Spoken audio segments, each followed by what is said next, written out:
जय हिंद दोस्तों, आपके अपने YouTube channel excellent to vision में आपका बहुत बहुत स्वागत है। दोस्तों, आज के इस वीडियो में हम कक्षा 10 के गणित विषय के बारे में अध्ययन करेंगे। गणित विषय में चैप्टर नंबर 12 वृत्तियों से संबंधित क्षेत्रफल के बारे में अध्ययन करेंगे।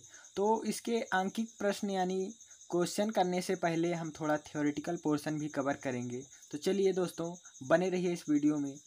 चलिए देखते हैं वृत्त की परिधि। दोस्तों, वृत्त की परिधि क्या होती है? तो वृत्त के आप यदि किसी बिंदु से चलना स्टार्ट करें और पूरा एक चक्कर लगाकर इसी बिंदु पर आकर रुकें, तो ये पूरी दूरी चल के आओ, यहाँ पर रुको, तो ये पूरी दूरी क्या कहलाएगी? वृत्त की परिधि कहलाती है। तो वृत्त की परिधि का सूत्र होता है दोस्तों, वृत्त की परिधि बराबर होता है 2πr, जहाँ दोस्तों r क्या है?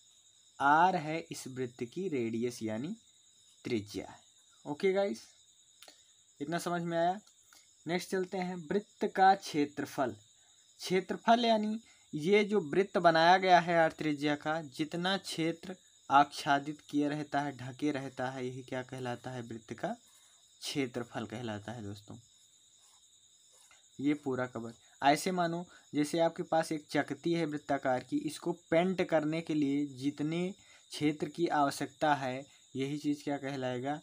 वृत्त का क्षेत्रफल। इसका सूत्र होता है क्षेत्रफल का दोस्तों, क्षेत्रफल का सूत्र होता है, वृत्त का क्षेत्रफल होता है πr²।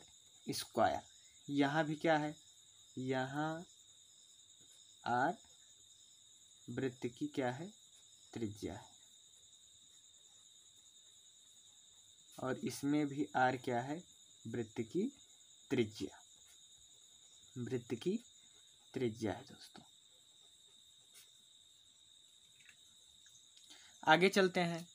अगला टॉपिक है हमारा त्रिज्यखंड। त्रिज्यखंड क्या होता है दोस्तों? तो त्रिज्यखंड जैसे कि मानिए आपके पास कोई वृत्त है और ये क्या हुई? वृत्त की त्रिज्या हुई। ये भी क्या हुई? वृत्त की त्रिज्या हुई। तो यानी इन त्रिज्याओं के बीच का जो क्षेत्रफल होगा, यही क्या होगा? त्रिज्यखंड होगा।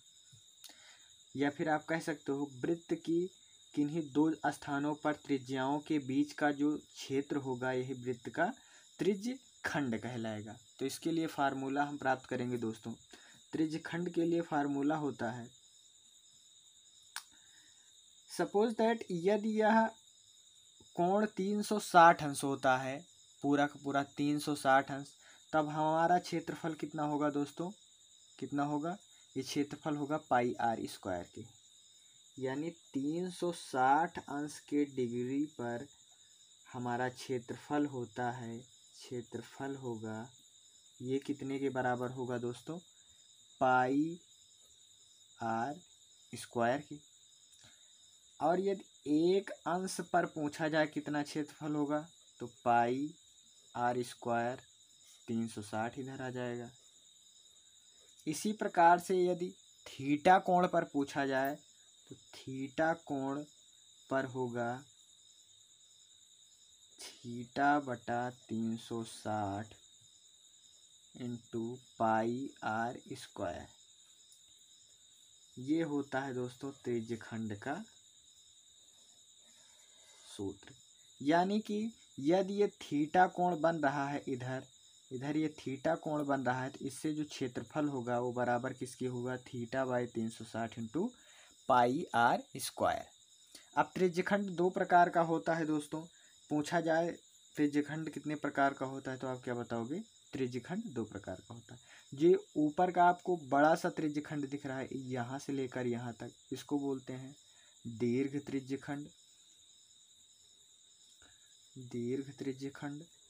और ये छोटा वाला जो यहाँ से लेकर यहाँ तक है, इसको बोलेंगे लघु त्रिज्यखंड,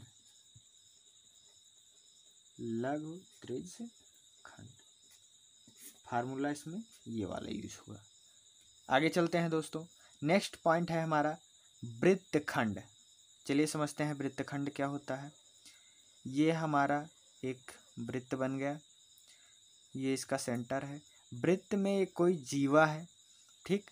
वृत्त की जीवा और इसके परिधि के बीच बना जो क्षेत्र होगा इसको बोलते हैं वृत्तखंड। ये है वृत्तखंड। और वो कौन सा वृत्तखंड है? ये लघु वृत्तखंड। यदि आपसे दोस्तों पूछा जाए कि इस लघु वृत्तखंड का क्षेत्रफल क्या होता है तो आप क्या बताओगे दोस्तों? लघु वृत्तखंड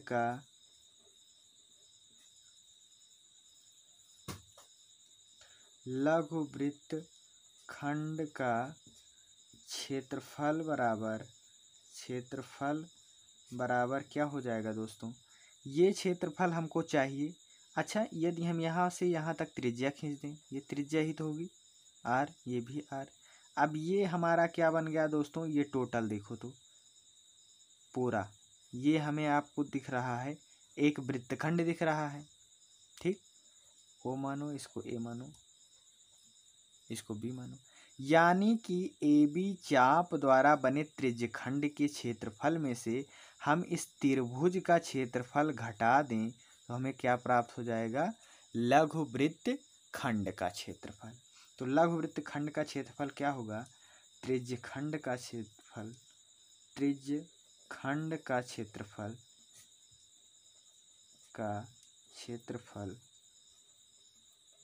में से क्या घटाना है दोस्तों?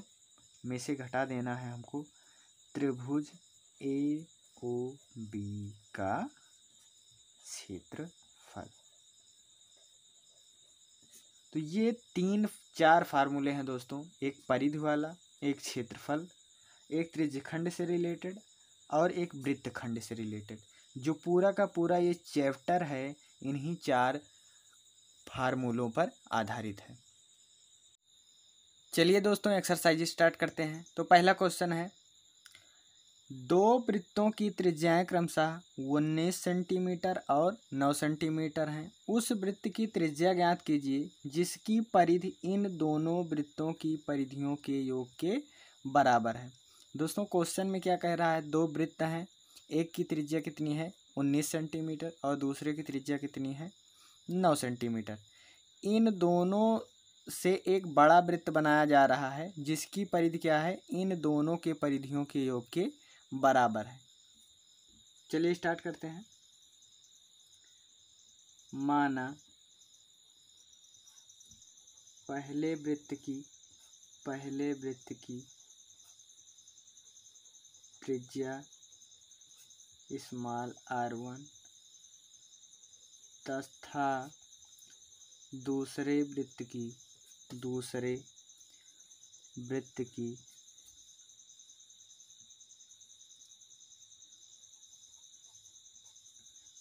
त्रिज्या r2 व बड़े वृत्त की त्रिज्या क्या है दोस्तों? कैपिटल R है, ठीक। प्रश्नानुसार हमको दिया क्या गया है? प्रश्नानुसार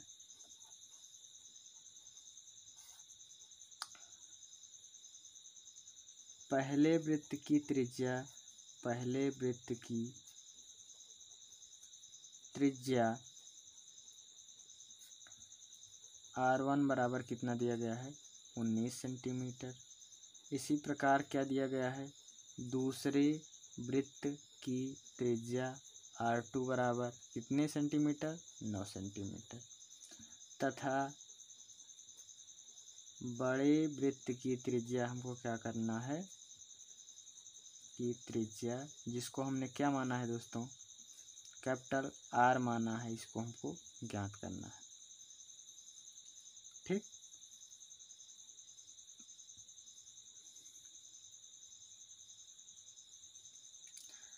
क्वेश्चन क्या कह रहा है? क्वेश्चन के अनुसार हमको क्वेश्चन की शर्त के अनुसार हमको दिया जा रहा है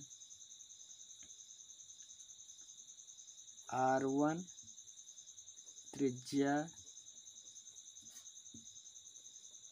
के वृत्त की परिधि की परिधि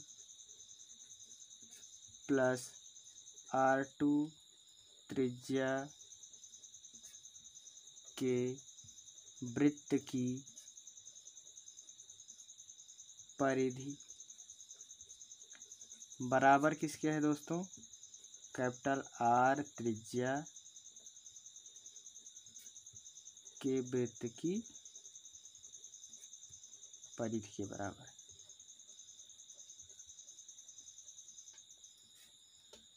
तो परिधि का सूत्र क्या होता है दोस्तों, अभी हमने बताया परिधि का सूत्र होता है 2 पाई r। तो r1 त्रिज्या के वृत्त की परिधि क्या हो जाएगी, 2 पाई r1। इसी प्रकार r2 त्रिज्या के लिए 2 पाई r2 बराबर r त्रिज्या के वृत्त के लिए क्या हो जाएगा, 2 पाई कैपिटल R। यहाँ पर देखिए दोस्तों 2 पाई आपको दोनों तरफ कॉमन दिख रहा है, R1 प्लस R2 बीच में बच जाएगा।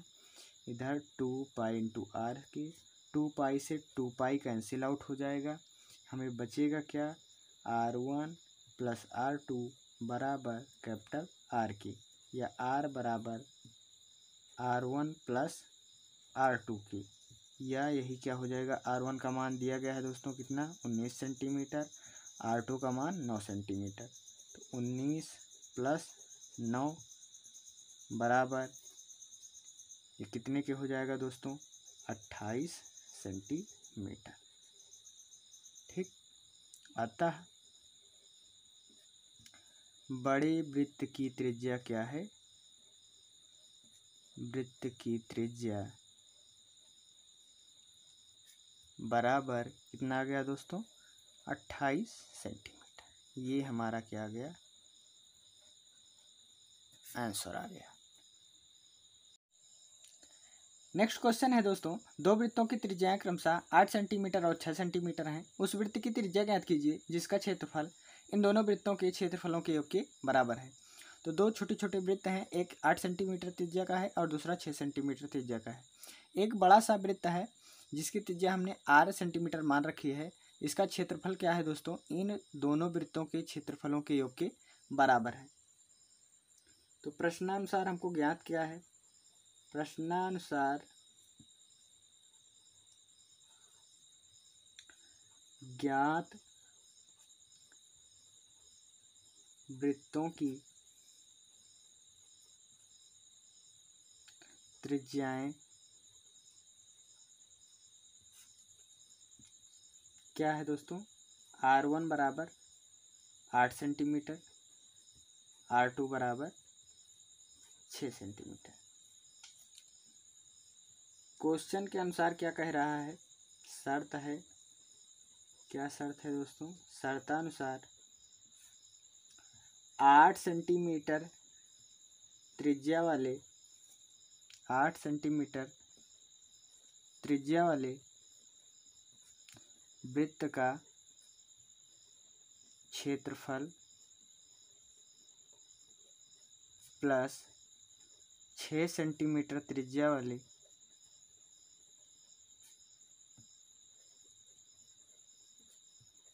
वृत्त का क्षेत्रफल बराबर किसके है दोस्तों, 8 सेंटीमीटर त्रिज्या वाले वृत्त का क्षेत्रफल।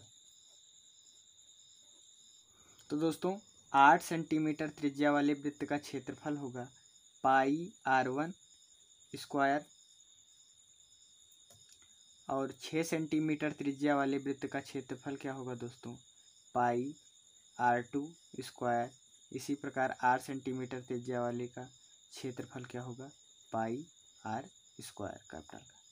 यहाँ पर देखिए दोस्तों क्या कॉमन है, पाई कॉमन कर लो तो R1 स्क्वायर, यहाँ पर क्या बचेगा R2 स्क्वायर, इधर क्या है पाई कैपिटल R स्क्वायर, पाई से पाई कैंसिल आउट। R1 का मान हमें दिया गया है 8 सेंटीमीटर, तो 8 का स्क्वायर प्लस R2 का मान कितना दिया गया है 6 सेंटीमीटर, 6 का स्क्वायर बराबर R का स्क्वायर। 8 × 64 प्लस 6 × 36 बराबर R स्क्वायर, यानी आर स्क्वायर बराबर 64 में 36 ऐड करो 100 आ जाएगा। आर बराबर अंडर रूट 100 के, यानी कि आर क्या आ जाएगा 10 सेंटीमीटर।